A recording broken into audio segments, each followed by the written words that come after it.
अस्सलाम वालेकुम स्टूडेंट्स। आज का जो लेक्चर हमने स्टडी करना है दिस इज गोल्जी अपैरेटस। पहले मैं आपको फंक्शंस करवाऊंगा, आसानी हो जाएगी आपके लिए स्ट्रक्चर को अंडरस्टैंड करना। पहला फंक्शन इसका प्रोटीन मॉडिफिकेशन। पहले प्रोटीन की मॉडिफिकेशन से पहले क्या होता है, प्रोटीन की सिंथेसिस होती है, पहले प्रोटीन्स बनती हैं। अब ये मैं डायग्राम के थ्रू आपको सारा सा समझाऊंगा अभी। फ्रेंड्स, ये सारा का सारा स्ट्रक्चर गोल्जी अपैरेटस का है, इसको अभी आप फिलहाल ना देखें, पहले आप इस स्ट्रक्चर को देखें। ये सेपरेट ऑर्गेनली है, एंडोप्लाज्मिक रेटिकुलम। एंडोप्लाज्मिक रेटिकुलम में मौजूद होते हैं राइबोसोम्स, ये आप रेड कलर में देख रहे होंगे, ये रेड कलर में यहाँ पे बनती हैं प्रोटीन्स। प्रोटीन्स जब एक बार बन जाती हैं, सिंथेसाइज्ड हो जाती हैं, देन प्रोटीन्स की फोल्डिंग भी यहीं पे होती है। और जब प्रोटीन की सिंथेसिस और फोल्डिंग पूरी हो जाती है, कंप्लीट हो जाती है, देन फिर प्रोटीन्स की होती है मॉडिफिकेशन।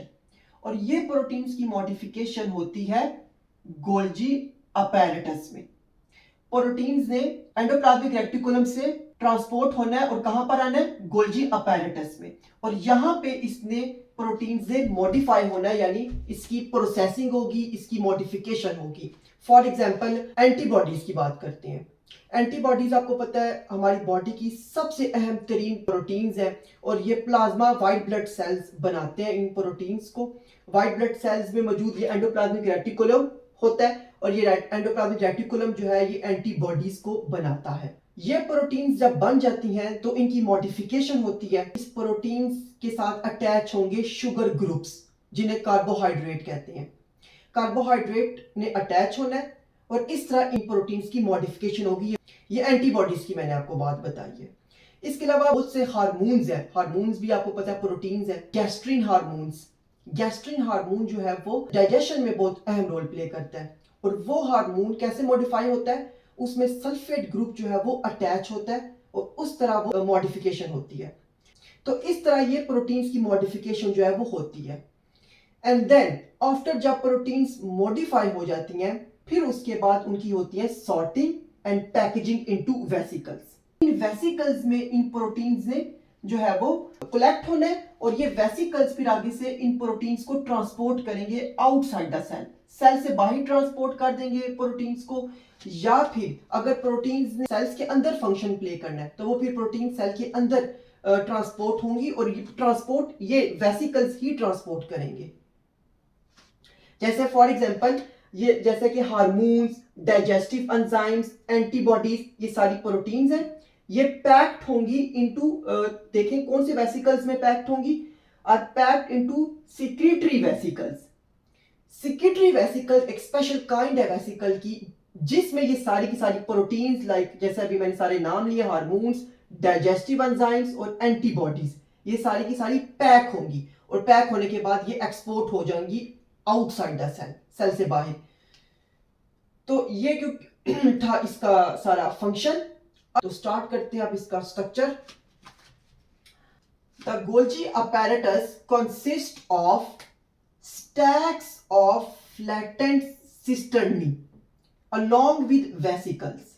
के गोल्जी apparatus का स्ट्रक्चर जो है वो सिस्टर्नी और वेसिकल्स, इन दो पे कंसिस्ट है, मुश्तमिल है। आप देख रहे होंगे स्टूडेंट्स, ये लेयर्स हैं, ये सारी की सारी जो आप लेयर्स देख रहे हैं फ्लैटेंड डिस्क शेप में आपको ये लेयर्स नजर आ रही होंगी, स्टैक्स नजर आ रहे होंगे। ये these are all cisternae.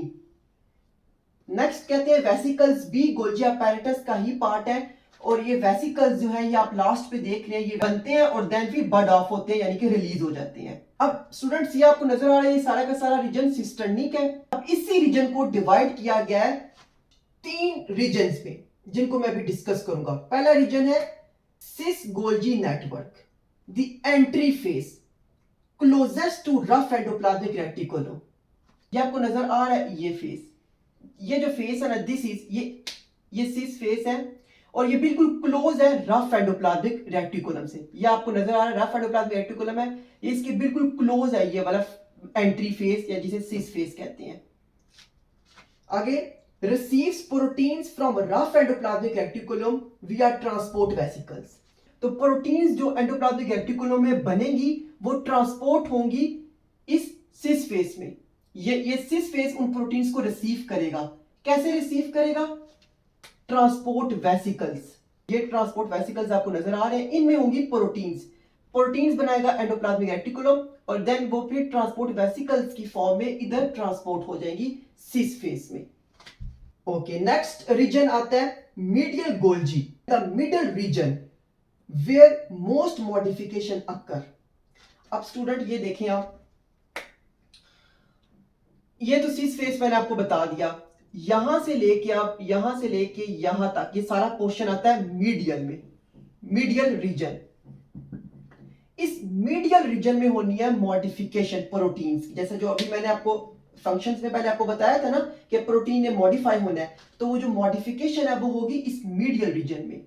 Understand? Next है trans Golgi network the exit face. जो ये रीजन है गोल्जी अपैरेटस का, जिसे ट्रांस फेस भी कहते हैं, एग्जिट फेस है, यहां से प्रोटीन से मॉडिफाई होना है और फिर पैक होना है। पैक होने के बाद इन्होंने यहां से एक्सपोर्ट हो जाना है, निकल जाना है। जैसा अब यहां पे आगे एक्सप्लेन भी कर रहे हैं कि where proteins are sorted and packed into vesicles for transport to their destination. कि प्रोटीन्स इनमें पैक होंगी और सेक्रेटरी वेसिकल्स जो होंगे फिर उन प्रोटीन्स को ट्रांसपोर्ट कर देंगे आउटसाइड द सेल।